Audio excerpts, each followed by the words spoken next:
8월 15일 하면 이제 우리가 광복절은 다 아시죠? 네. 그 다음에 이제 더 중요한 게 건국절입니다. 네. 예. 그 광복을 하면 뭐예요? 나라를 못 세우면 안 되잖아요. 네.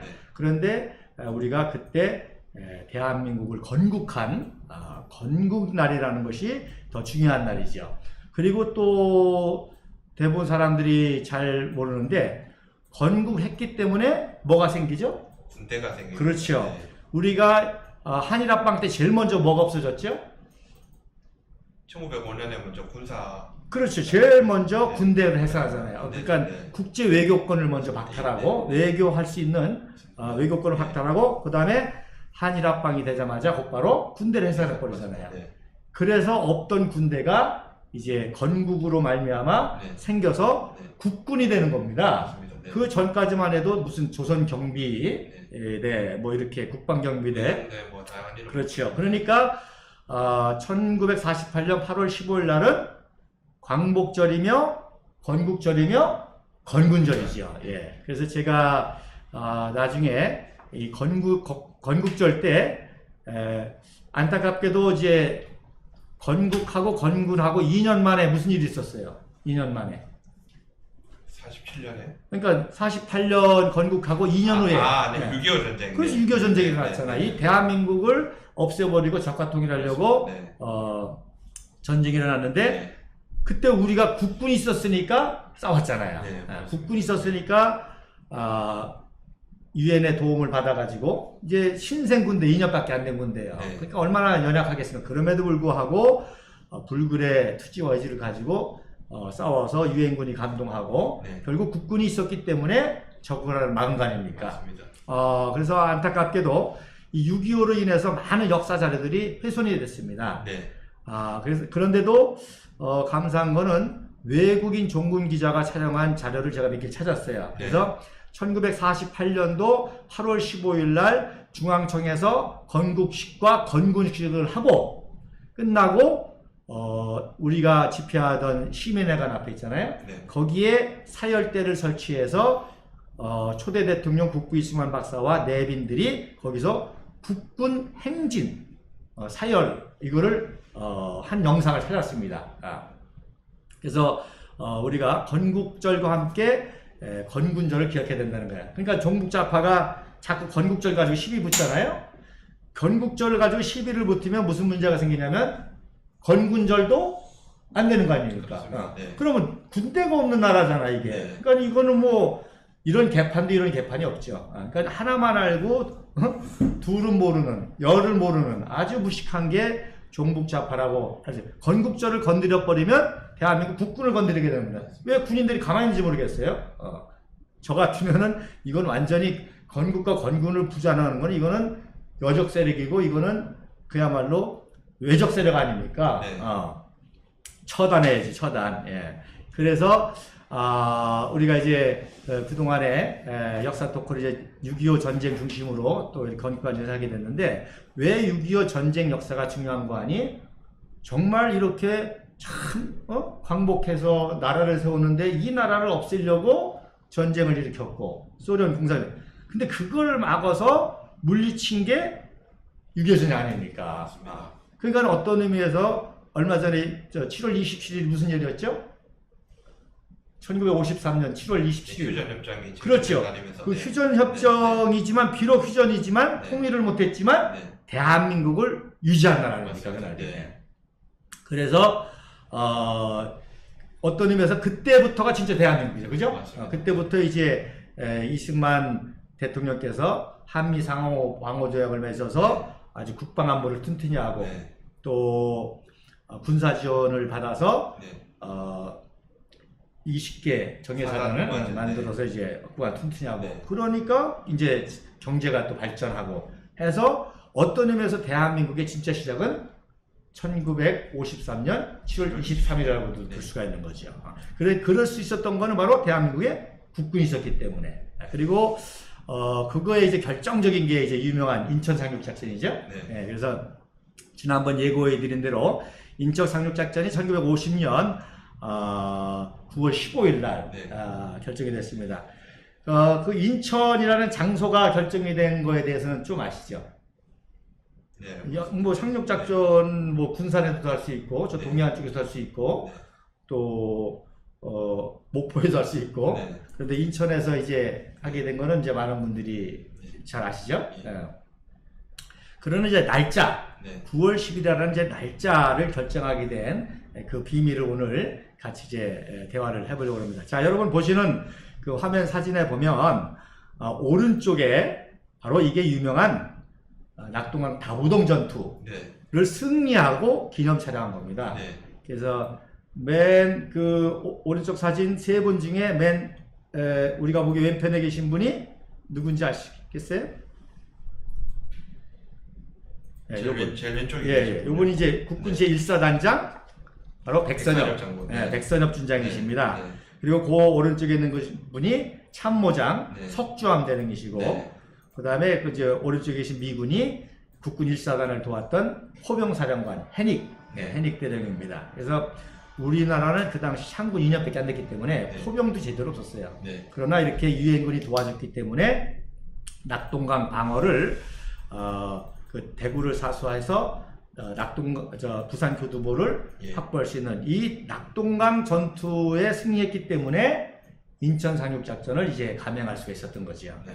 그래서 미국에서 반대가 많았거든요. 이제 상륙작전에 대해서. 근데 이제 메가더 원사가 설득을 해가지고 바로 8월 30일 날 트루먼 행정부와 미 합참에서 허락이 난 거예요. 네. 그래서 허락이 받자마자 저 왼편 사진이 아까 그 왼편 사진이요. 왼편 사진이 요 사진이 메가더 원수가 부산 경무대의 비밀리에 방문해 가지고 예. 이승만 박사를 만나서 인천 상륙작전에 대해서 협의한 사진입니다. 이거 굉장히 귀중한 사진이에요. 그래서 그 인천 상륙작전의 비밀을 대화하는 거니까 극비잖아요, 극비. 네. 그래서 근데 감사하게 저 사진을 찾았어요. 그래서 이제 대화를 끝나고 이제 그 워커 장군하고 지금 대화하고 있죠. 네. 메가더 원수가. 그래서 가시는 분이고 그 옆에 마중하는 분이 이제 국부 이승만 박사. 그 왼편에 계신 민간인이 바로 국방부 장관 신성모. 네. 그리고 그 뒤에 참모인 알몬드 네. 참모장, 알몬드 참모장 소장이고 그 다음에 선글라스를 만지는 분이 이제 민사 참모 휘트니 소장입니다. 네. 그래서 이때 이제 D-Day가 결정이 되게 됩니다. 그래서 그 날짜 9월 15일 날 결정의 결정적인 이유가 뭘 것 같아요? 아마 어떤 날씨와 관련된 그런 문제가 아닐까 예, 추측하고 있습니다. 맞습니다. 그래서 일단은 네. 그 인천이 조수간만 차이가 네. 심하기 때문에 네. 조수간만 차이가 네. 제일 좋은 날인데 근데 사실 그 제일 좋은 날이 네. 10월 중순입니다. 네. 9월이 아니에요. 네. 그리고 9월 달은 9월 초입니다. 9월 네. 8일 정도. 네. 그러니까 가장 좋은 날에는 한 10월 한 10일쯤 되는데 네. 거의 한 땡겼단 말이에요. 네. 그래서 자 우리가 사절기겠잖아요. 우리 그 봄, 여름, 가을, 겨울. 그러면 9월이면 겨울인데 날씨하고 연결됐다는데 9월에 가장 중요한 행사가 뭘 것 같아요? 9월, 10월, 가을에. 바로 우리 또 쌀을 먹는 민족이기 때문에 추수를 하지 않습니까? 그렇죠. 네. 예. 그러면 인천 상륙작전은 뭐와 연결돼 있어요? 식량과 그렇죠. 이란 연관이 예, 예. 네. 그래서 이승만 박사는 국가 지도자잖아요. 네. 항상 백성이 먹고 사는 문제에 관심이 있습니다. 지금 전쟁에 고생하는 우리 백성들이 전쟁에 이기고 지는 것보다 더 중요한 건 백성이 먹고 사는 건데 네. 아무리 전쟁에 이겨도 식량이 없으면 굶어 죽잖아요. 네, 네. 그러니까 북한군이 추수 식량을 가져가지 못하도록 네. 추수 전에 네. 서울 수복 작전까지 끝내서 네. 바로 온전한 추수를 해서 그 추수로 우리 백성들이 먹고 살아야 된다. 그래서 땡겨진 거예요. 엄청나게 땡겨진 거예요. 그래서 9월 15일이 조수 간만에 차도 그렇게 좋지 않지만 바로 추수 전에 완전히 38선 이남을 장악해가지고 추수를 해서 하겠다는 거죠. 그래서 우리가 낙동강 방어작전하면 다부동만 생각하는데 예. 사실 다부동은 세 가지 중요한 요점쯤에 제일 돌출부였고 더 또 중요한 것 중에 하나가 왼쪽에 마산이죠. 네. 부산하고 저 고향이 어디 대구? 네, 대구 광역시입니다. 네. 대구하고 부산하고가 가까워요. 마산하고 부산하고 가까워요. 마산하고 그렇죠. 그러니까 대구가 안 되니까 이놈들이 최고 육사단, 네. 국계군 그 방어산산이라고 하는 최고 육사단이 부산을 통해 가지고 아니 마산을 통해서 부산으로 치고 들어온 거예요. 네. 그러니까 미국에서 최정예, 네. 전 세계 최정예 부대가 어느 부대죠?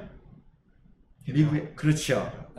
미국의 최정예뿐 아니라 세계 최고인 네. 해병 1여단을 네. 편성해 가지고 해병 5여단 주력이 와서 마산을 막은 겁니다. 네. 그래서 마산을 막자마자 이기자마자 해병 상륙작전 주력 부대는 네. 해병 1여단을 이제 5여단을 1여단에 배속된 5여단을 빼서 미국의 본토에 있던 1여단과 7여단에서 해병 1사단을 결정해서 인천상륙 성공하게 된 거죠. 네. 그러니까 참 이승만 박사님이 참 대단하신 분이 그 전쟁터에 다 다니시는 거예요. 그래서 저게 그 미 해병 마산 전투를 승리한 미 해병을 방문해서 격려하고 또 훈장을 주고 그랬던 사진입니다. 그리고 이승만 박사가 메가도한테 인천상륙작전과 서울수보 꼭 우리 부대도 참가를 시켜달라고 또 요청을 했죠. 예. 그래서 말씀드린 것처럼 신생 2년밖에 안 된 그야말로 신생 어린이 구단이니까 네. 그런데도 이 박사님이 수도 서울을 수복하고 하는 작전에 꼭 참여시켜달라고 해서 참여한 게 어느 부대죠? 우리 국군 중에는 유명한 해병대. 네. 해병대가 이제 그 당시부터 이제 통영상륙작전에서 명성을 날렸고 그 다음에 육군으로서는 네. 제2사단 17년대가 참여를 하게 됩니다. 네. 그래서 이 17년대가 가장 잘 싸웠기 때문에 네. 개전 초기에 예. 이승만 박사가 경호부대로 삼았어요. 17년대를. 네. 그래서 피난 시절에 경호부대를 삼았던 부대고 그래서 17년대가 이제 참여하게 되고 그 다음에 상륙작전이니까 네. 우리 해군의 예. 그 손원일 제독이 네. 이제 참여를 했죠. 예. 자, 그런데 여기서 재미난 또 퀴즈 하나가 있습니다. 네. 인천 상륙작전이 극비인데, 네. 이거를 그 당시 국내에 네.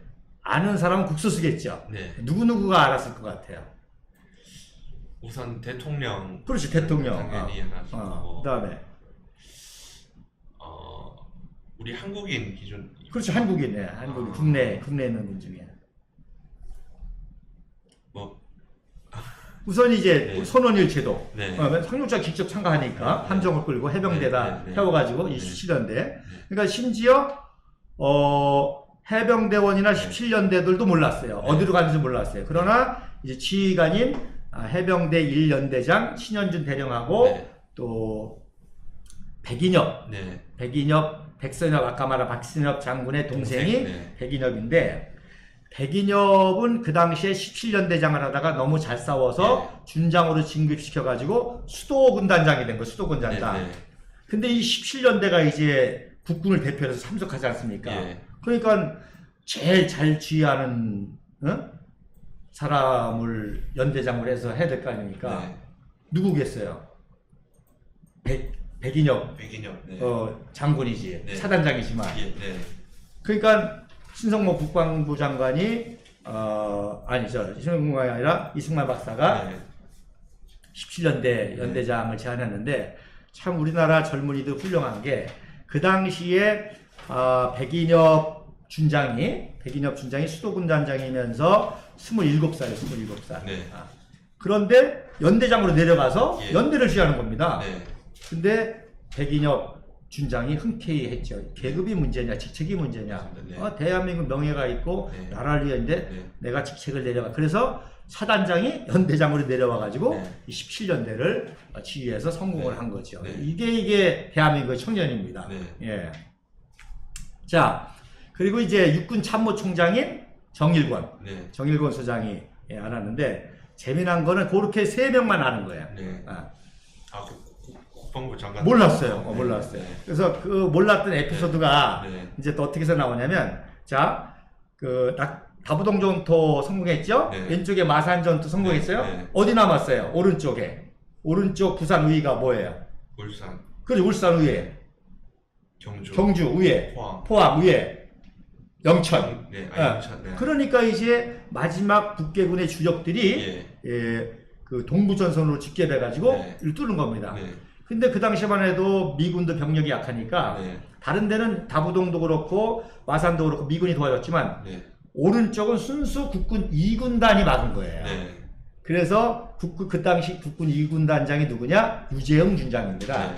그래서 이 종북 좌파들이 아주 나쁘게 씹어 돌리는 장군 중에 하나가 유재영인데, 왜냐하면 그 다음에 51년도 현리전투에서 패전했다고 그러는데, 뭐 그거 자체도 그래도 네. 바로 2군단이 영천전투에서 국군 독자적인 힘으로 이걸 막은 거예요. 이걸 성공한 거예요. 그러니까 인천 상륙작전이 안전하게 있었던 거죠.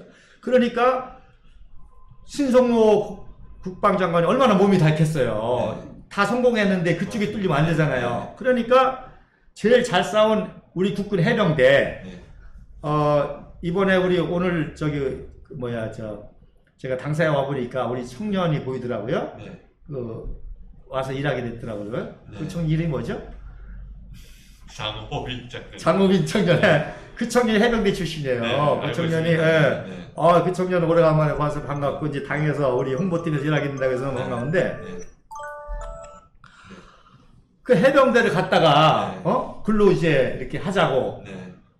그러니까 정일권 참모총장이, 안 되잖아, 이거. 그렇죠. 네. 거기 인천 상륙작전 하게 됐는데. 그러니까 곤란하니까, 그 해병대는 해군 소속, 손원일 제동 소속이니까, 네. 거기다 알아보라고. 네. 그러니까 신성호 국방부 장관이 또 손원일 제동한테 했더니, 네. 손원일 제동도 안 되잖아. 네. 아이고, 당연, 아직 이승만 박사님이 네. 아주 중요한 임무를 맡겼기 때문에 조금만 기다려달라고 하고서는 이제 성공을 했던 그런 에피소드가 있습니다. 그 정도로 이제 급비상이었던 게, 또 하나 이제 놀라운 거는, 정말 우리나라에 은인들이 많은데 선교사들이 은인입니다. 이제 해방되자마자 일제시대 말기에 쫓겨났던 미국 선교사들이 해방되자마자 다 들어온 거예요. 네. 근데 그 당시 평양에 기독교가 부흥했었잖아요. 근데 선교사들이 들어가요, 못 들어가요? 평양은 못 들어가죠, 공산주의니까. 그러니까 이 평양에서 활약하던 분들이 다 네. 대한민국을 도와주게 된 거죠. 네. 그 중에 이제 윌리엄 올 선교사라는 네. 분이 이제 평양에서 사역했던 분이고, 네. 그분이 사역했던 그 방송학교가 지금 만수대원들입니다. 북한에. 네. 만수대원. 어쨌든 간에. 그래서 이분이 와서 사역을 하다가 6.25 전쟁이 나니까 미군을 다 일본을 철수시켰단 말입니다. 근데 이분이 철수되자마자 유엔군 군목으로 또 입대를 가서 들어온 거예요. 네. 들어와서 유엔군 군목으로 들어오는데, 이분의 아들이 윌리엄 해밀턴 대위라고 해군 대위인데, 이분만 가지고도 참 놀라운데, 이분이 어느 정도 유명한 분인고 하니, 인천 상륙작전과 버금가는 2차 세계 상륙작전이 있었죠. 2차 대전 하면은 상륙작전 하면은 노르만디 상륙작전, 네. 아이젠하워 연합군사는. 예. 그때 아이젠하워 노르만디 상륙작전 성공했다고 아이젠하워를 함정에 모신 네. 해군 장교가 이 선교사 아들 윌리엄 해밀턴 소선교사입니다. 네. 그러니까 대단한 인물이죠. 그래서 그 해밀턴 그 소위가 운전했던 그 함정이 해군 박물관에 기념되어 있어요. 아이젠하워가 탔었으니까. 네. 근데 그분이 이제 해방되니까 해군 전문가니까 우리나라에 와가지고 우리나라 해군과 해군사관학교를 네. 창설한 분이었던 거죠. 그리고 이제 건국을 하니까 이제 내가 선교사가 돼서 돌아와야 되겠다. 그래서 하버드 대학교 유학을 갑니다. 거기서 박사과정을 공부하는 중에 한국에 6.25가 터졌다는 소리를 라디오로 들어요. 그 듣고서는 내가 태어난 나라, 내가 자라난 나라, 나의 조국이다. 그래서 오죠, 한국에. 그런데 대한민국 해군의 전문가잖아요. 대한민국 해안선을 다 아는 분이고, 그러니까 이분이 인천 상륙작전의 핵심 역할을 한 분이죠. 그러니까 인천 상륙작전을 한다는 사실을 이분의 아버지인 서 선교사는 알고 있었죠. 그래서 이 서 선교사님이 인천 상륙 직전에 이승만 박사를 덕무대에서 만나서 이제 군목제도, 우리 국군도 군목제도 협의하면서 두 분이 이제 손을 잡고 인천 상륙 작전에서 성공을 해서 기도하게 된 그런 사건이 있었습니다. 자, 그럼 이제 오늘의 비밀. 자, 그 다음 사진 한번 보세요. 추수하는 이제 예. 자, 그래서 이게 뭐라고 써 있어요? 공산당이 못 가져가게 곡식을 감추자. 재밌죠? 네. 그러니까 뭐 날짜도 없고 아무것도 없어. 네. 이게 바로 인천 상륙작전의 비밀 삐라와 같은 거죠. 네. 우리 국민들에게 네. 공산당이 곡식을 가져가지 못하도록 감추자. 그래서 이런 뿌라를 또 삐렸고, 그래서 추수 전에 수복작전을 할 것이고, 수복해서 그야말로 곡식을 다 거둘 수 있게 됐고, 공산당이 하나도 가져가지 못하게 했다는 겁니다. 그래서 기습남침이라는 거에 증거 중에 하나가 뭔고 하니, 이 북한 놈들이요 50년 6월 25일 날 내려올 때 이미 남한 내 모든 곡식 수확량을 다 파악하고 왔어요. 인천에 어디에서 몇 평에서 몇 톤, 김포평화에서 몇 평. 그래서 곡식 예상 수확량까지 다 파악해가지고 이거를 추수 때 가져갈 것까지 다 계획을 짰다는 거예요. 그러니까 뭐 기승납치 확실한 거죠. 그러니까 8월 15일 결정적인 이유가 바로 이 곡식은. 그래서 그래야만 전쟁에 이겨도 대한민국이 국민들이 먹고 살 수 있게 해야 된다고 해서 그렇게 하게 됐던 겁니다. 참 놀라운 사실이죠. 그러니까 물론 메가더 원수는 이제 군사 전략적인 전문가로 인천 상륙작전과 서울 수복작을 성공했지만 국비승만 박사는 벌써 그 이후까지 생각하는 거예요. 네? 백성들이 먹고 사는 문제, 뭐 이런 것까지 다 생각하고 있는 거고요. 그런 거죠. 그 공자와 자로와 유명한 얘기가 있습니다. 추추전국 시대 전쟁을 많이 했지 않습니까? 그래서 이제 대화 중에 전쟁과 전투의 가장 중요한 요소가 뭡니까? 그랬더니 무기, 식량, 그 다음에 뭐가 더 중요해요? 사기, 그렇죠. 그래서 무기, 식량, 사기가 있어야 전쟁의 3조 승리하는. 그러나 피치 못해서 버려야 되면 뭘부터 버려야 돼요? 무기. 왜? 한밤은 뭐 어떻게 싸워? 먹어야 싸울 거 아니에요. 그 무기를 먼저 버리라는 거예요. 그 다음에 식량과 사기 중에서는 뭘 버려야 돼요? 식량. 왜? 정신력 있으면은 밥 먹고도 싸우거든. 그러나 아무리 배 터지고 배불러도 오늘날 청년처럼 정신력이 죽어버리면 종잡하고도 안 싸우고 이렇게 돼버리는 거야. 그러니까 사기, 왜 싸워야 되냐는 목적, 삶의 목적, 가치, 이념, 이게 중요하다는 거예요. 그러니까 식량이 그래서 중요했던 거죠. 그래서 인천 상륙작전이 이렇게 승리하고, 그래서 이게 아주 여러분 사진 가만히 보면은 액자에 이렇게 전시된 그런 사진이죠. 그래서 편안하게 추수하고 이게 하나의 메시지였던 거죠. 이제 우리 유교행군이 해서 이런 걸 할 거라는 걸 얘기했던 거죠. 자, 한번 그래서 서울 수복한 사진 한번 같이 보십시다. 이게 이제 서울 수복의 중앙층에서 수복식하는 사진입니다. 칼라화되어 있죠, 멋있죠? 그래서 오른쪽 사진이 뭐 하는 장면 같아요? 오른쪽 장면이 아마 이런 선포를 하는 건가요? 선포가 아니라 이제 최초로 태극 무공 훈장을 수여하는 겁니다. 그래서 이승만 박사님이 메가더 원수에게 태극 무공 훈장, 이 당시는 금성 태극 무공 훈장을 했어요. 지금은 그 무공 훈장이 몇 종류인 줄 아세요? 5종류가요? 오, 뭐 있어요? 화랑. 제일 먼저 순서대로. 무공화. 태극. 그 다음에 을지. 그 다음에 충무. 그 다음에 화랑. 그 다음에 인원. 이렇게 5가지인데, 그 당시는 금성, 은성, 무성 이렇게 이제 구별을 해서 최초의 그 태극 무공 훈장이라는, 그러니까 대한민국이 생긴 지 2년 되고 누가 전쟁이 날 줄 알았어요. 그러니까 그때 당시 뭐 훈장법도 없었고 아무것도 훈장법을 처음 만드는 거예요. 그래서 이제 하는데, 이때만 해도 우리나라가 훈장도 만들 수 있는 기술이 없었던 거야. 네. 그래가지고 일본에 주문해가지고 네. 요때는 증서만 주고 네. 나중에 만들어서 줬을 네. 정도예요. 네. 그런데 얼마 전에 소식 들었죠. 우리가 전투기 만들었잖아요. 네. 이게 한가지 기적이라는 겁니다. 네. 훈장도 못 만들었던 나라가 전투기를. 최신식 4.5세기에 네.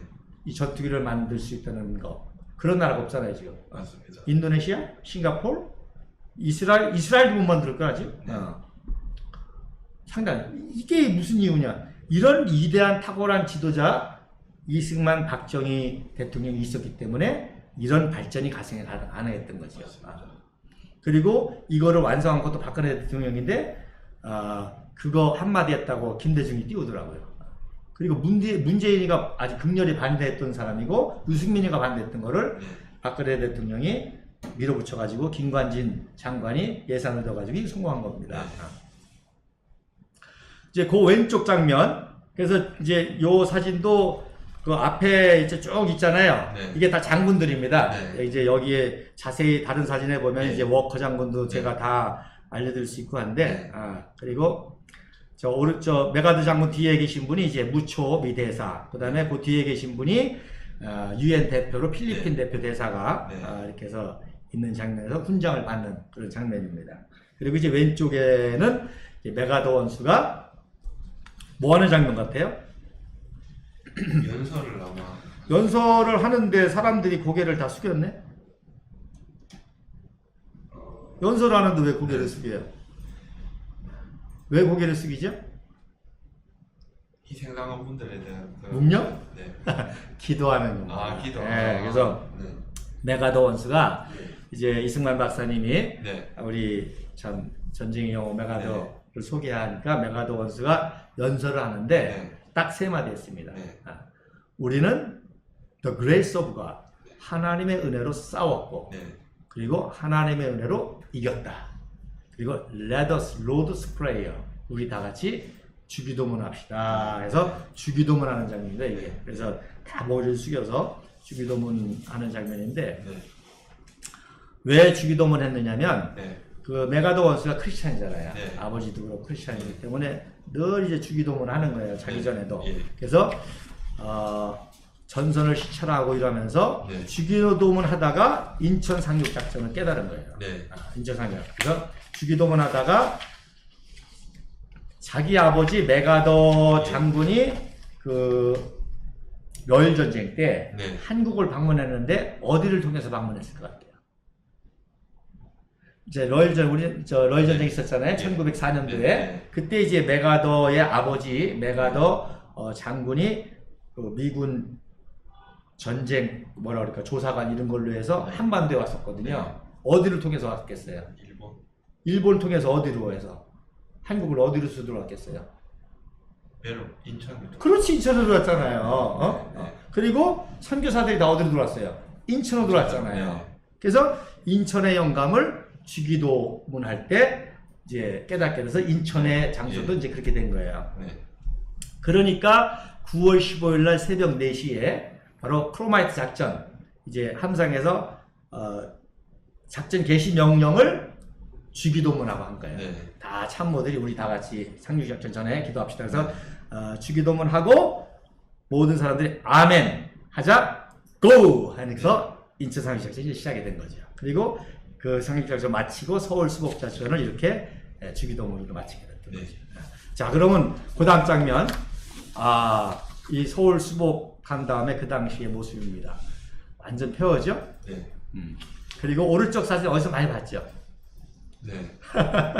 이게 바로 서울 수복하고 거리를 찍은 건데 이게 종군 기자 이민식 종군 기자가 찍은 겁니다. 그래서 유명한 사진이고 저 얼굴에다가 문재인이 얼굴 붙여가지고 패러디한 사진 많이 봤죠. 네, 맞습니다. 근데 종북 좌파들이 얼마나 야비하고 그런 거니 이런 사진들을 다 저작권을 걸어놔 버렸어요. 네. 자기가 사실 이런 거는 역사 사진이기 때문에 저작권을 네. 걸면 안 되잖아요. 네. 물론 이제 상업적인 걸로 하면은 이제 뭐 그렇다지만 나는 상업적인 제가 한번 당했습니다. 네. 이런 사진을 사용했다고 네. 저작권으로 네. 돈을 요구하더라고요. 네. 네. 어쨌든지 간에 네. 종북 좌파가 이런 역사 사진을 네. 감추고 네. 못 보게 하고 네. 삭제하고 네. 버리고 있는 것도 다 저작권 같은 걸 걸어놔 가지고 네. 우파가 사용하면 네. 다 고소를 해버리거나 네. 이렇게 사용하지 못하게 네. 하는 거죠. 근데 이제 감사한 거는 미 종군 기자들이 찍은 사진들이 이제 네. 제가 이제 박근혜 대통령을 만날 기회가 있으면 물어보고 싶은 게 네. 이런 역사자들을 다 공개하는 작업을 하지 않았냐라고 난 묻고 싶어요. 왜냐하면 박근혜 대통령 이전에는 이걸 안 됐거든요. 네. 근데 그 이후로 갑자기 모든 문서들이나 이런 것들이 공개가 되기 시작하고 찾아볼 수 있게 되고 쏟아져 나오더라고요. 자, 이 당시 이런 황폐한 사회입니다. 자, 그 다음 장면 보시죠. 드디어 추수가 시작됐습니다. 네. 그렇죠? 그래서 10월 1일부터 이렇게 추수하는. 그러니까 종군 기자들도 일부러 알았어요. 네. 그래서 이제 이 사진들을 많이 찍게 되는 겁니다. 이제 이게 이제 인천 상륙 작전의 어떤 의미에서 그 결과물이잖아요. 예. 우리 국민들이 이제 안전하게 할 수 있다고 해서 추수하는 장면들을 이제 찍은 겁니다. 제가 오래간만에 이제 엊그저께 운동을 하는데 이분이 이제 사업가인데 그만두고 시골에서 귀농해서 논농사를 짓더라고요. 그래서 추수 언제쯤 합니까? 그랬더니 10월 1일쯤 한다는 거예요. 이제 좀 있으면 이제 3개월 후쯤에는 이제 추수한다고 하더라고요. 그래서 제가 이 얘기를 했더니 자기도 어딘가 책에서 본 것 같다는 거야. 책에서. 그래서 그 인천 상륙작전의 날짜를 결정한 게 추수 때문이라는 거를 어제 책에서 얼핏 본 것 같다고 그러시더라고요. 그러니까 이런 귀중한 역사들이 남겨지려고 전해져야 되는데 참 다 묻혀버리는 게 참 안타깝죠. 자, 그 다음 사진. 자, 이제 인천 상륙작전 성공하고 서울 수복작전 환도식 했다니까 이제 막 오는 겁니다. 이제 피난 갔던 분들이 이제 배 타고 이렇게 오시는 분들이죠. 한강에서 배 타고 이제 짐 싸들고 이제 고향으로 돌아오는 모습이 이제 오른쪽 장면입니다. 네. 왼쪽 장면 이제 배 타고 오는데 거기에 누가 있어요? 그 왼쪽 배 타고 있는 가운데 카메라 들고 있는 네, 종군 기자. 네. 그렇죠. 미군 종군 기자인데 제가 이제 이 역사를 공부하면서 미국이라는 나라가 진짜 대단하다는 게 통신 대대 안에 종군 기자 부대를 따로 만들었어요. 네. 그래서 촬영팀이 있고 사진팀이 있습니다. 네. 그래서 전쟁터를 누벼가면서 어떤 의미에서 제일 위험하죠. 네. 어떤 때는 적군과 싸우는 아군 장면을 촬영하려니까 네. 등을 어디다 대? 적과 싸우는 아군을 촬영하려니까 네. 자기 등은 적군을 향해 있잖아요. 그렇죠. 네. 그렇게 이제 촬영을 하기도 하고 네. 이런 종군 기자들이 네. 이런 역사를 남기기 위해서 네. 그래서 참 미국이라는 나라가 참 예. 진짜 무시무시한 나라다. 네. 이 역사를 다 남기게. 그래서 네. 전후방 할 거 없이 이런 역사를 다 사진으로 남기고 영상으로 남겼어요. 네. 근데 이제 말씀드린 대로 갑자기 영상들도 막 터져 나오는 거예요, 지금. 네. 그래서 제가 아는 유튜브 중에 여러분 참고하세요. 올드튜브라는 유튜브가 있습니다. 네. 올드튜브. 네. 그분은 이런 역사 영상을 찾아서 네. 다 칼라화 작업을 해요. 칼라화 작업. 그래서 전투 장면을 다 칼라화 해가지고 칼라화 작업을 하고. 그래서 저도 그 영상을 많이 이용을 하죠. 그리고 감사한 건 이제 칼라로 보니까 더 분별할 수가 있죠. 그렇죠. 네. 계급이 뭔지, 네. 어느 부대인지, 네. 누군지. 그래서 이런 일들을 지금 하고 있다는 게, 그래서 저는 소망을 보는 겁니다. 그동안 정복 좌파가 역사 왜곡해서 청년들을 세뇌시키고 국민들을 미혹해서 했지만 오히려 이걸 통해서 정복 좌파 현실을 알면서 진실들이 쏟아져 나오면서 이런 영상들, 이런 사진들 하면서 우리가 국민을 깨우쳐 나가고 청년을 깨우쳐 나갈 때 한순간에 대역전 드라마, 완전히 거짓 세력을 북한까지 종북사들까지 쓸어볼 수 있는 그런 가능성을 보는 거. 그래서 종군 기자들이 또 딱 사진하고 이걸 촬영하면 캡션이라고 그 뒤에다가 육하원칙에다가 다 쓰는 거예요. 참 대단하죠. 네. 그래서 그거를 보면 엄청난 역사적 진실이 나오죠. 네. 언제 어디서 누가 무엇을 어떻게 했다는 게 다 나오는. 그래도 오류가 있어요. 네. 오타가 나올 수 있고 네. 또 외국인이다 보니까 한국 사람 이름하고 그렇죠. 네. 그렇죠. 지명 같은 것들이 네. 막 헷갈리는 수가 있어요. 이런 것들 이제 잘 해독해내는 게 참 귀중하죠. 자, 그 다음 사진. 그러면 뭐 식량만 먹고 삽니까? 생필품이 필요할 거 아니에요. 네. 그래서 이제 생필품을 이렇게 나눠주고 하는 그런 장면입니다. 그래서 그러니까 이승만 박사와 그 당시에 대한민국이 얼마나 훌륭한 나라였는가니 이 전시의 모든 행정 시스템이 그대로 돌아갔다는 거예요. 은행이고 뭐고 다 그대로 정상적으로 돌아갔다는 거예요. 이게 대단한 거죠. 이승만 박사의 리더십이 대단한 거고 그 밑에 장차관들 모든 공무원들이 모든 시스템으로 움직여가지고 딱 수복하자마자 일반 국민들에게 생필품들을 탁 나눠주는 거죠. 네. 물론 여기에도 보수 의장 반역 세력들은 떼어먹지 이제 네, 그렇죠. 하나씩 떼어먹을 네, 테고 네. 전국자파는 2개, 3개 떼어먹을 테고 빨갱이 새끼들이 싹 변해가지고 이제 그러니까 이가 갈려. 자, 이게 추수하는 멋진 장면이잖아요. 자, 그 다음 장면 칼날 한번 보십시다. 그래서 그러니까 이렇게 역사 사진들이 그냥 그동안 종북좌파들이 해서 그냥 떠돌다 보니까 네. 그냥 사진만 떠돌아다니는 거야. 그래서 대충 자기 입맛에 맞으면 그냥 갖다 쓰는 거야. 이거 네. 이 전투 장면, 동부전선 전투 장면인데 서부전선 갖다 쓰고 네. 동계 전투 사진인데 낙동강. 네. 그러니까 재밌어요. 또 우파 사람들이 낙동강 방어 작전의 그 정신을 이어받자 그래가지고 낙동강 방어 작전 전투 장면을 그 그림으로 이렇게 만들었는데 장진화 전투. 네. 장진화 전투 언제예요? 장진화 전투. 1950년. 50년 12월. 네. 겨울. 네. 겨울 전투 장면을 그려놓고 낙동강이라고 이렇게 네. 쓰는 이제 그런 일이 있고. 이것도 너무 유명하니까 네. 이분이 촬영한 1950년도 칼라 사진까지만 하는 거야. 근데 이거 우리 같이 이제 공부를 했으니까 딱 언제 사진이에요?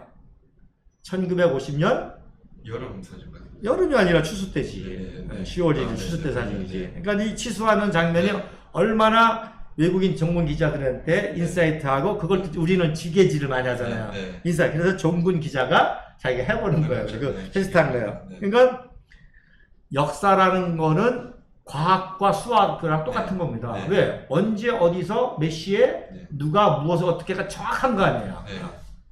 그리고 그러니까 꼭 수사하는 것 같아. 수사. 진범 찾는 것 같아. 네. 그래서 이 사진의 진실을 네. 추적해 나가는. 그래서 이게 바로 이때 그 서울 근교에서 네. 수사하는 사진을 이제 찍은 겁니다. 자, 그래도 모자라지 식량이. 네. 그래도 모자라니까 이승만 박사가 유엔군 메가다 사령부라고 해서 그래서 유엔 21개국과 함께 물자 지원국들이 필요한 거예요. 네. 그래서 물자 지원국들이 급속하게 쌀을 보급해 준 겁니다. 추수는 했지만 금방 먹을 수 있는 게 아니잖아요. 그렇죠. 네. 탈곡도 해야 되고 하잖아요. 네. 그러니까 필리핀, 태국 이런 데를 통해서 물자 지원을 통해서 이제 이게 인천을 통해서 이제 한강으로 와서 오른쪽이 이제 한강에서 옮기는 거죠. 네. 그래가지고 그 마포 나루터부터 이제 서울 시내로 이렇게 왼쪽은 이제 리아카와 지게로 다 치서 자, 그 다음 사진도 이제 구루마로 다 끌고 오는 사진입니다. 그래서 또 미국에는 이제 경제원조차라는 게 있어요. 네. 경제원조차를 통해서 이런 이제 쌀들을 이제 오는 거죠. 그러니까 이게 그냥 달라고 줍니까? 내가 어렵다고 우무성 좀 잘 사는데 아버님 얘기해서 나 좀 교통비 좀 도와줘. 그런다고 줄 수 있는 게 아니잖아요. 네, 그렇죠. 이게 뭐야? 국제외교라는 거예요. 네. 그리고 국제외교 뭐예요? 인맥이라는 거, 신뢰라는 네, 거예요. 네. 그만큼 존경하고 사랑하고 믿을 수 있으니까 무상으로 주지. 네.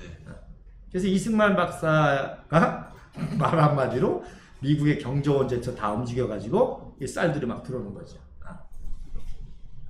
맨날 문재인은 가가지고서 A4용 집안 읽고 나는 윤석열이가 조 대표님도 뭐 네. 어쨌든 이 우파가 그냥 종목장치가 세웠으니까 난 제일 안타까운 게 국제외교예요. 거의 비슷한 수준이거든. 문재인하고 국제외교예요. 그래서 또 거기 가가지고 보리문댕이처럼 다리 허벌쩍 벌리고 앉아있으면 가니까 아주 그냥 억장이 무너지는 거야. 이 국제외교가 어떤 건데, 박근혜 대통령처럼 가가지고, 한국이 주도하는 흡수 통일을 우리가 도와주고 인정하겠다. 이거 하러 다니신 거예요. 맞습니다. 그랬을 때 우리가 북한을 어떻게 도와줄 것인가. 그거 협의라는 거예요. 이승만 박사가 이렇게, 그야말로 요즘 말로 말하면 전화 한 통화로 말 한마디로 움직여가지고 쌀들이 막 급속하게 들어오는 거죠. 자, 그 자유민주주의와 공산주의와 결정적인 차이가 뭐라고 보세요? 지난번에 내가 지난번에 그 대화 중에 내가 우수성 청년한테 감동받은 게 중에 하나가 대한민국과 북한의 차이에 결정적인 차이가 뭐냐 했을 때 지도자다. 네. 거기에 아주 감동을 받았는데 네. 그러면 자유민주주의 시스템과 네. 공산사회주의 시스템의 그럼 경제를 놓고 볼 때 네, 네. 결정적인 차이가 뭘 것 같아요? 사유재산을 인정하냐 안 해주냐, 개인의 재산 권해라든지 이런 부분에 대해서 국가가 이제 전폭적으로 보호하고 있는 이제 그런 차이가 아닐까. 그러니까 사유재산이라는 건 뭐예요? 자유경쟁이잖아요. 네. 공정한 경쟁을 통해서 자기 네. 제시한 네. 공정한 경쟁을 통해서 얻었기 때문에 네. 보호받을 가치가 있는 거 네. 아니에요? 네. 그런데 공산주의는 뭐예요? 배급이잖아요. 네. 무상법, 무상급식. 네. 이거 말도 안 되네. 사실 오세훈이 때부터 무너졌다고 봐야 돼요. 맞아요. 서울시장 무상급식 때부터 대한민국 우파가 무너졌다고 봐야 되는 겁니다. 그래서 무상이라는 개념은 자유민주주의 개념에서 있을 수 없는 얘기입니다. 네. 그런 말 들어봤잖아요. 일하기 싫으면 먹지도 말라. 네. 네. 우리 그렇게 자랐잖아요. 네. 공부해야 밥 먹잖아요. 공부 안 하면 밥 안 주잖아요. 네.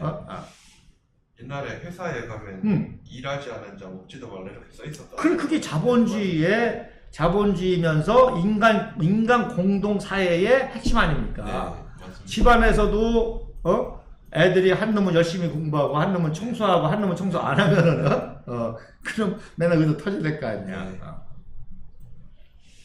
그런데 이게 결정적인 차이. 그러니까 우리나라는 이 전생 상황에서도 원칙이 뭐냐? work and eat. 네. 그러니까 일해야 식량을 준다는 거예요. 네. 그러니까 빗자루 들고 남대문 청소해야 네. 식량을 도와주는 거죠. 네. 그래서 전후의 페어가 된 거. 네. 그러니까 급속하게 복구가 이루어지는 거죠. 그러면서도 모자라니까 오른쪽에 뭐냐 보세요. 쌀알을 모으게. 그렇지요. 쌀을 모르고 있잖아요. 그래도 어려우니까. 네. 그래서 저는 이런 걸 보니까 오늘도 저녁 먹고 내가 밥 사왔잖아. 안 먹고. 그리고 북한 동포들은 아직도 이걸 해결 못했단 말입니다. 네, 네. 이승만 박사는 전쟁에서도 이걸 해결해 줬는데, 전쟁에서 이걸 해결해 줬는데, 70년이 지난 북한은 옥수수 대결을 못했잖아요. 네. 그러니까 김정은이가 옥수수 밭에 가가지고 사진 봤잖아요. 네네네. 있을 수 없는 일이잖아요. 국가 지도자면 어떻게 차세대 저투기를 만들어가지고 이걸 팔을까? 원자력을 만들어 팔을까? 이게 국가 지도자인데 옥수수? 식량증대? 네. 거기에 또 빠른 문재인? 네. 진짜 속 터져. 거기에 우리 청년들이 놀아나는 게 난 너무 안타까운 거야. 참 애기 엄마, 아이고, 애들하고 쌀 줍잖아요. 맞습니다. 참 이랬던 나라가 지금 김 여사가 차 끌고 다니고. 그래서 지금 대한민국 위기라는 게 이 자유민주주의 시장경제, 공정경제. 네. 그래서 정부의 기능은 공무원을 늘리는 게 아니라 공정 경쟁할 수 있도록 내버려두고 감시 기능만 하면 되는 거예요. 도와주면 되는 거예요. 네. 근데 막 일자리 늘리려고 공무원, 그러니까 청년들이 다 병신 만드는 거죠. 어떻게 하면 그냥 적당히 취직해가지고 진급해가지고 은퇴금, 연금 받을까 그 생각으로 하니까 도전하고 해야 되는데. 자, 그다음 장면도 이제 짐 끌고 이 사람 좀 괜찮게 사는 사람 같아, 그죠? 네. 소도 있고 네. 자전거도 있고 가재도구도 많이 실었네요. 요게 바로 오른쪽 사진이 종로 2가입니다. 네. 화신백화점. 네. 그러니까 지금 어디냐면 보신각 아시죠? 네, 압니다. 보신각 맞은편. 네, 그 종로 타워. 그렇죠. 네, 네. 보신각 맞은편 화신백화점. 네. 예. 그래서 우리가 행진연로를 하잖아요, 이렇게. 네, 네, 그러니까, 네. 그러니까 이 의미를 알아야 돼요. 네. 우리가 행진 기장하는 거 아닙니다. 네. 이런 어려운 고난을 겪은 역사를 기억하고 대한민국이 이렇게 무너져서 안 된다는 거죠. 이 화신백화점 다 불에 다 탔잖아요. 네. 그런데도 이제 재건운동 하는 거예요. 네. 나무 주워다가. 네. 이제 요게 10월 9일 사진인데, 네. 이제 외신 기자회견 하는 거야. 도와달라고. 네. 이승만 박사 도와줘서 고맙다. 네. 또 더 도와달라. 그렇게 하는데, 왼쪽에 뭐가 보이죠? 왼쪽에 이승만 박사 앞에 테이블에 뭐가 보이죠? 담배. 네. 이게 유명한 네. 미국의 플래티라고 하는 그 네. 시거입니다. 네, 시가. 이게 왜 여기 왜 누워 있을 것 같아요? 맞은편에 누가 있었나요? 이게 이승만 박사한테 최고급 시거거든요. 네. 선물을 준 거예요. 네, 네. 그러면 이승만 박사 이거 다 모아다가 네. 이제 미군 아, 선물 그렇죠. 주고 네, 기자들 네, 선물 네. 주고 또 부대 방문할 네, 때 네, 백인엽이한테 너 수고했다 네. 주고 또 장교들한테 주고 네.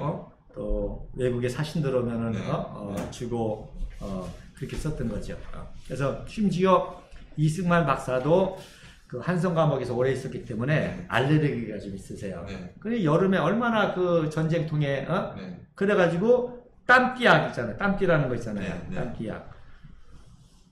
저도 어렸을 때 그 땀띠약이 있어가지고 그때 잉크약이라고 했어요. 잉크약. 네. 파란색. 네. 그래서 학교 갔다 오면은 가려워가지고 홀딱 벗고 그거 바르고 네. 있었습니다. 네. 이승만 박사가 그러니까 미군들이 약을 갖다 주면 네. 병사들 갖다 주라고. 이건 정말 눈물 나는 얘기입니다. 이승만 박사는 전시에 반찬도 계란 후라이 하나. 네, 네. 병사들 갖다 주는 거야. 누가 사탕 갖다 주면은 병사들 갖다 주라는 거야. 그래서 땀띠약 갖다 줬더니 그거 다 모아다가 병사들 갖다 주고. 야, 이러니까 대한민국 기적이 일어나지. 어떻게 독재자가 독재자가 통치하는데 대한민국 그 경제 발전이 일어나고 한강의 기적이 일어납니까? 다른 나라 같으면 인마이 포켓 할 때. 그럼 오히려 달라고 그러고 말이야. 뭐또 가져는 길에 하나 더 가져라. 그리고 이제 오른쪽이 메가더 원수가 이게 채 7차 시찰입니다. 7차. 앞서 7번째 와가지고 항공 시찰하고 아마 이때 개성으로 이제 방문했던 것 같은데 이때 이미 중공군의 개입을 메가더 원수도 다 생각을 했던 거예요. 그래서 비행기 안에서 헬기 안에서 아니 자기 전용기. 전용기. 전용기 안에서 항공 시찰하는 거죠. 그래서 어떤 의미에서 이제 메가더의 최고의 순간이거든요. 네. 아이젠하워가 인천 상륙작전에 가서는 최고의 전쟁 영웅이었는데 인천 상륙작전 성공해서 메가더가 이제 급상승하고 이때부터 대통령 후보 얘기가 막 나오기 시작합니다. 자, 그런데 이제 트루먼 대통령이 이 인천 상륙작전과 전세를 완전히 역식시킨 이 메가더 원수를 축하하기 위해서 웨이크라는 섬에 직접 방문한 겁니다. 대단하죠. 대통령이 장군을 만나러 현지 왔으니까. 그래서 이게 5번째 육군 공로훈장을 받는 그죠. 그래서 이 겉으로 보면은 굉장히 사이가 좋아 보이죠. 이때부터 갈등이 있었던 겁니다. 이때부터 이제 갈등이 있었던 거예요. 그래서 전쟁 영웅이 정치 영웅으로까지 이제 되고 이제 트루먼은 이제 2년 후에는 선거를 해야 되거든. 대통령 임기 레임덕이거든 이제. 그런 상태에 갈등이 시작되고 특별히 이제 국제 전략이 있어서 갈등이 시작되는 거죠. 그래서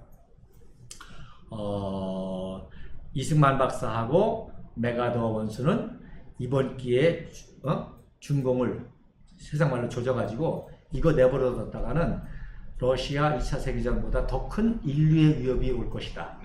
그래서 이번 기회에 저 중공 세력을 제거해야 된다. 그래서 만주를 폭격하고 심지어 핵을 사용해서라도 이걸 해결하지 못하면 나중에 더 큰 위협이 있다. 그 얘기 맞았잖아요, 사실. 그죠? 놔두니까 지금 뭐 저 북한까지도 핵 개발한다고 지금 맞습니다. 난리고. 네. 그러니까 일본도 핵 개발한다고 지금 난리고 네. 지금. 그래서 이런 정책 노선하고 트루먼 대통령의 행정부와 또 요 틈을 노리고 공화당에서 정권을 잡으려고 네. 아이젠하워를 영입하게 되죠. 네. 그 아이젠하워는 누구랑 늘 친해요? 영국이 처치라고 영국하고 친하잖아요. 이러잖아. 그러니까 이때부터 휴전이 그렇지. 왜 그들 그러니까 그 아이젠하워나 영국의 입장에서의 그 휴전 전략이 왜 나온 것 같아요?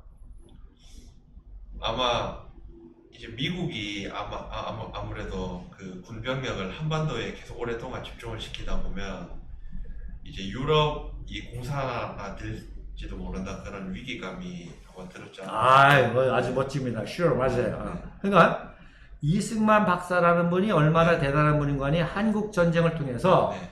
미국과 유엔과 자유우방국가의 모든 전략적 자산, 네. 무기 병력 정도가 아니라 네. 국제적인 관심, 예. 민간 구호단체, 네.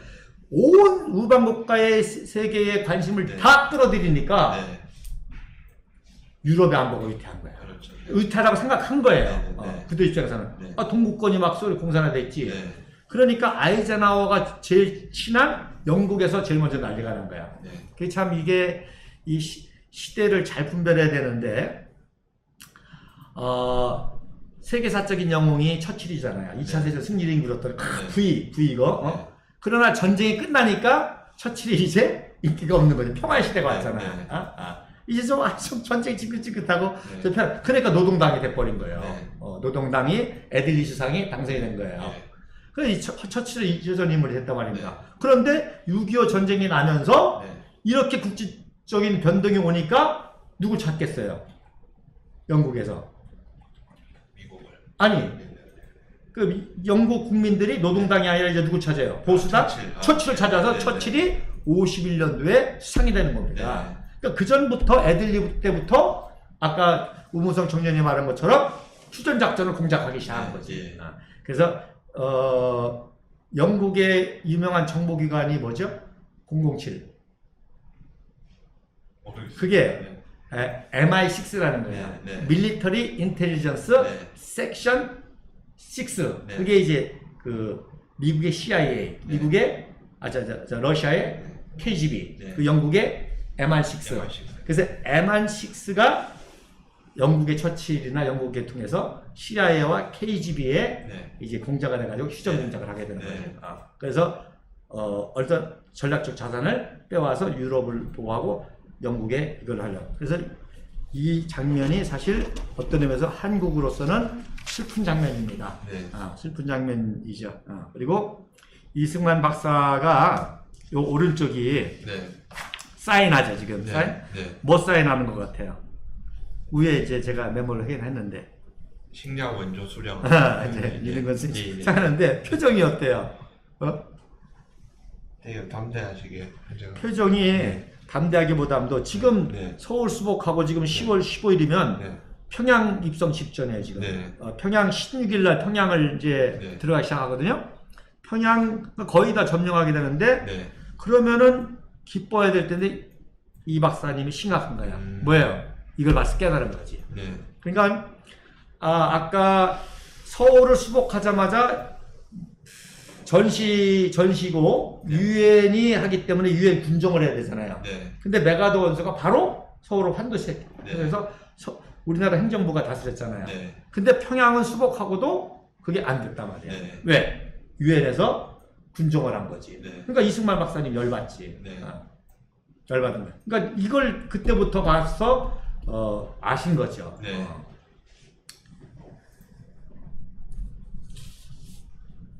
자, 퀴즈를 이제 내라고 이제 그랬는데, 오늘 이제 우리 당대표님이 이제 전당대회 준비하시면서 또 이렇게 심사숙고하신다고 낚시를 하러 가신다고 낚시를.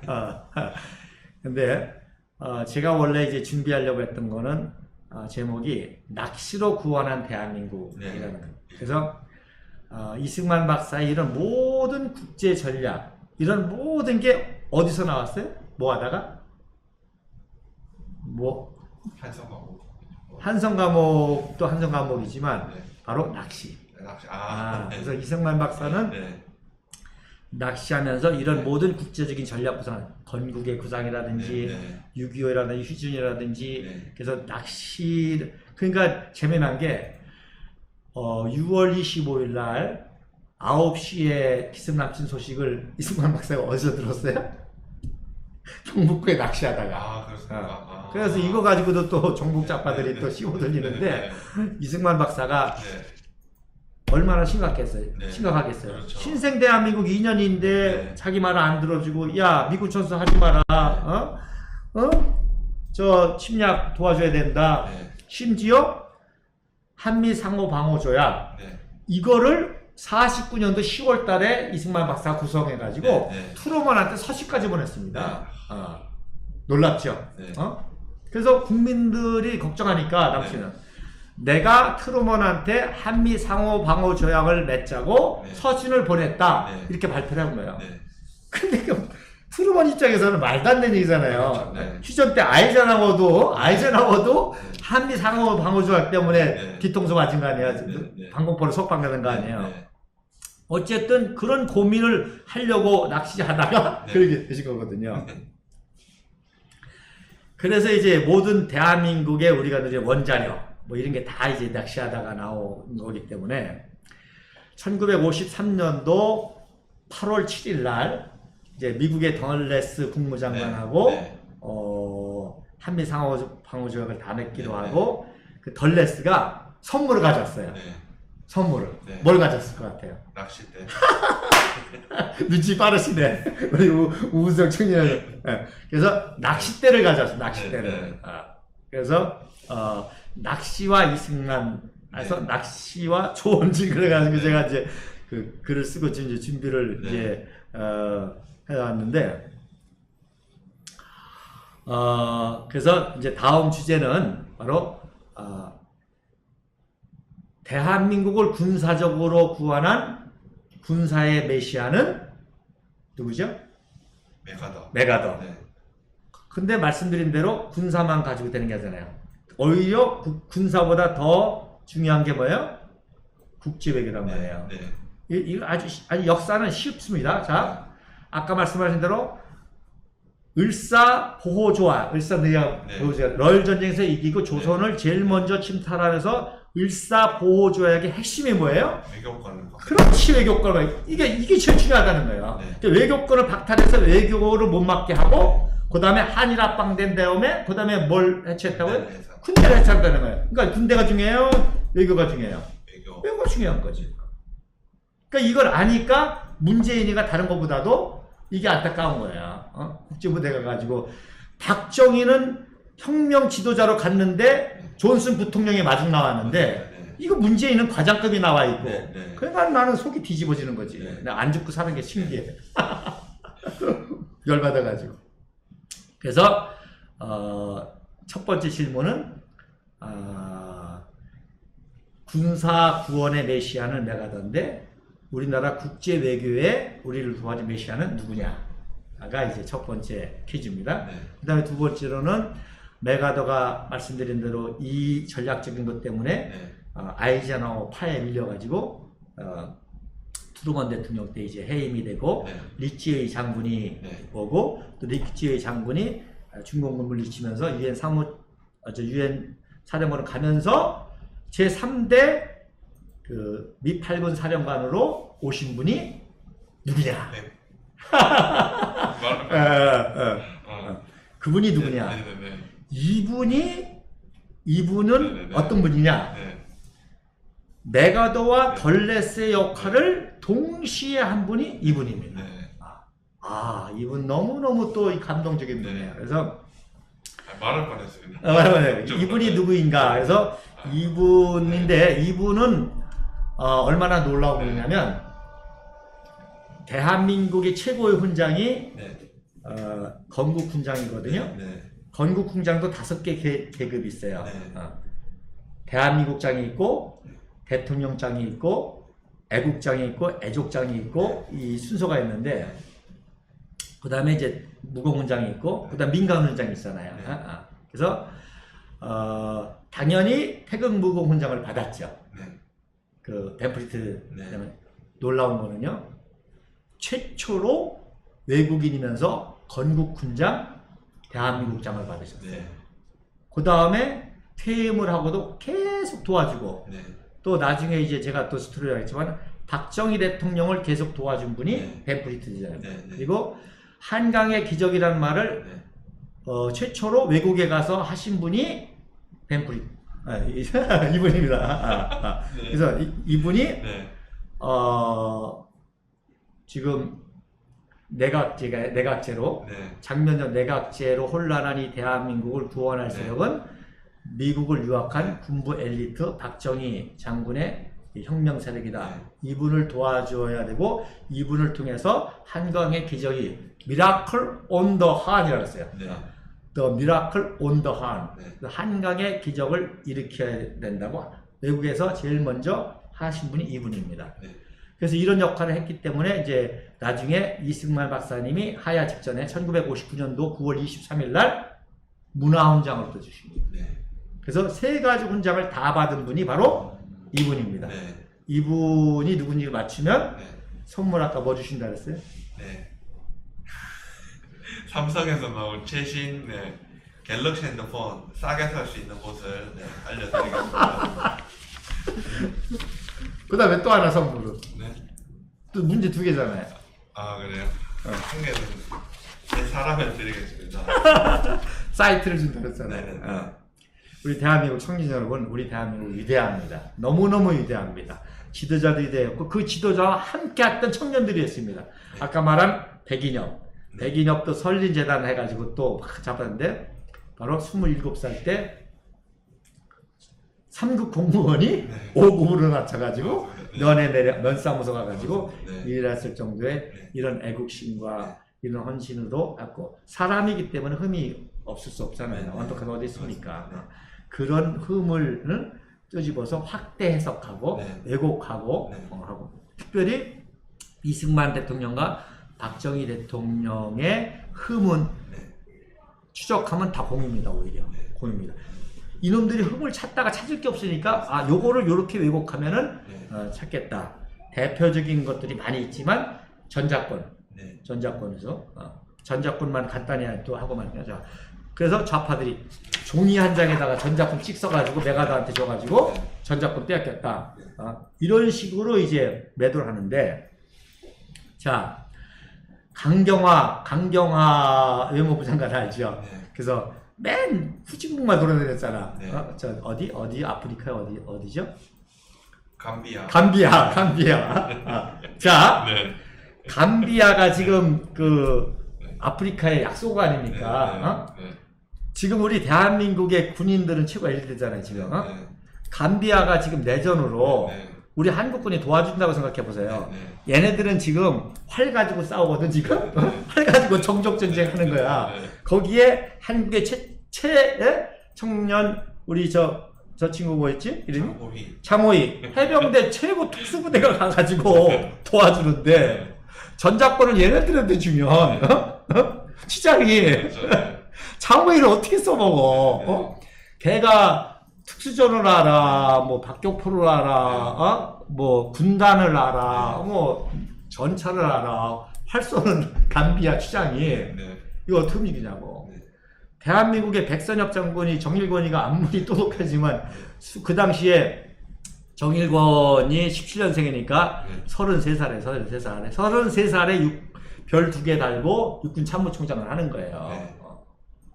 그런데 군단을 거느려봤어, 사단 훈련을 해봤어, 보존포를 해봤어, 네. 뭘 알아? 네. 당연히 연합군에게 작전 지휘권 가는 거는 이거는 상식이고 유럽 전선에서 이미 모든 그리스, 영국까지도 몽고메리 원수가 네. 별 5개가 몽고메리 원수가 아이젠하워가 처음 임명받을 때 별 2개 있었어요. 네. 그리고서 별 하나씩 6개월마다 하나씩 다뤄져가지고 별 4개 된 거예요. 그러니까 당연히 전작권을 유엔 총사령관 아이젠하워가 가지고 몽고메리 원수를 부하로 다스렸단 말입니다. 그러니까 이거는 그냥 상식인 거야. 네. 근데 놀라운 거는 이승만 박사가 선수를 친 거지. 네. 그거는 그냥, 그냥 주는 건데, 이승만 박사 미리 준 거야, 미리. 네. 7월 7일 날. 네. 유엔군이 결성되자마자 조건을 달아가지고 준 거예요. 네. 그냥 준 게 아니라, 네. 첫째, 언제든지 우리가 필요하면 전작권 회수한다. 네. 우리가 필요한 게 하잖아. 네. 두 번째, 한국군에 대한 행정권, 임명권, 이거 모든 거는 우리가 행사한다. 네. 그러니까 1년에 별 하나씩 떨어주는 거야. 네. 29 청년대 별 내려가는 네. 거. 그리고 이제 그게 절묘한 게 방공포로 때 그래서 헌병사령부를 독자적으로 참여하는 거야. 이미 헌법부터 다 있는데도 네.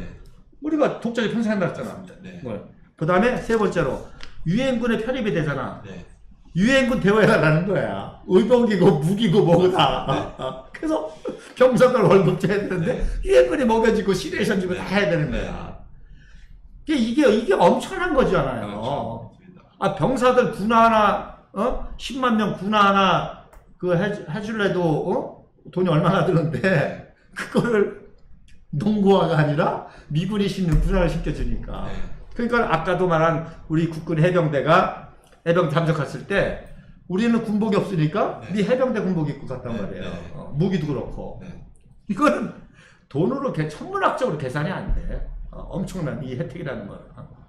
그래서 유엔군이니까 걔네들 마음대로 작전에서 하되 똑같이 대화해달라는 거야.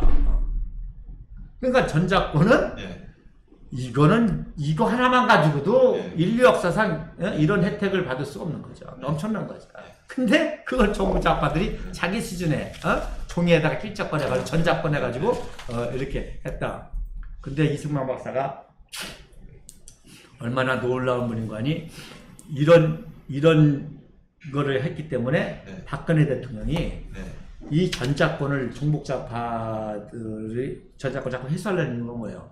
자주국방 거짓말이고 네. 지들이 가지고 네. 북진 못하게 네. 그리고 결정적일 때 항복하려고. 네. 그러니까 박근혜 대통령이 전작권 해소를 좋다 이거야. 뭐 명목상은 그렇다 하잖아. 우리가 네. 성적했으니까 네. 회수해야 되잖아. 네. 명목상은 좋잖아. 그러니까 그에 조건을 달하는 거야. 일일이. 네. 근데 그 조건을 충족하려면 100년, 1000년이라도 힘들 거야.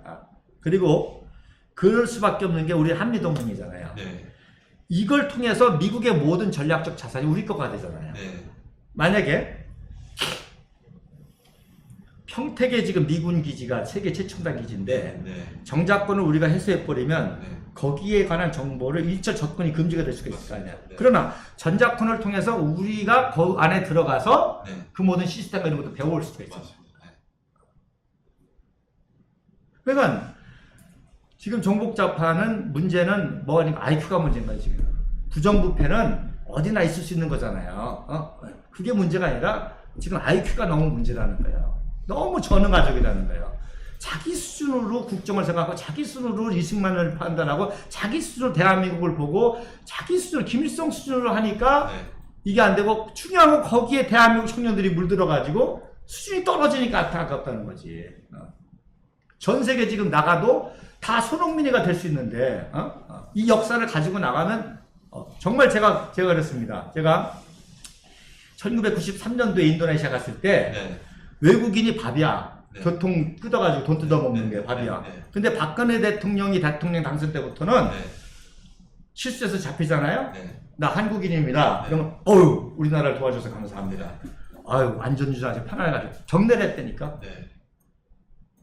이런데 지금 창피해서 세곡을 달 수가 없잖아. 세계를 우리 청년들이. 네. 대한민국 청년들 깨어나세요. 우리 공화당이 여러분을 살릴 겁니다. 우리가 정권 잡고 그러려고 하는 게 아닙니다. 여러분들의 미래를 위해서. 그래서 우리가 조원진 의원하고 박근혜 대통령하고 그래서 우리가 이렇게 투쟁하는 거지 다른 거 없습니다. 네, 오늘 이렇게 8월 첫날에 역사 진실 토크 진행해 보았습니다. 오늘 내용 잘 들으셨나요? 네, 잘 들으셨다고요? 네, 감사드립니다. 오늘 또 이렇게 좋은 내용으로 많이 알게 되어서 저도 공부 많이 해서 너무나 좋았습니다. 네, 그렇다면 이상으로 조시철 교육연수원장님과 함께하는 역사 진실 토크 마치도록 하겠습니다. 네, 시청해 주셔서 감사합니다. 감사합니다.